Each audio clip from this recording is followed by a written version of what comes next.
Here I have VIVO X51 5G, and today I'm going to show you how to change ringtone on this device. So first of all, you have to open settings, then you have to go to the sound section, and then phone ringtone. You can set your custom ringtone here by just selecting audio file from your storage, or you can just select one of the preset ringtones. Let's listen to some of them.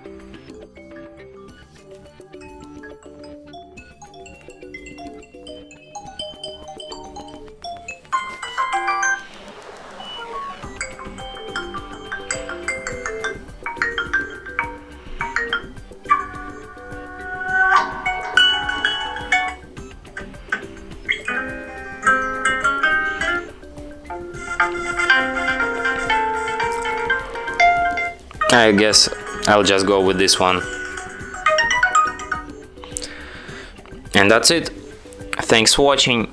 If you find this tutorial useful, don't forget to hit that like button and subscribe to our channel.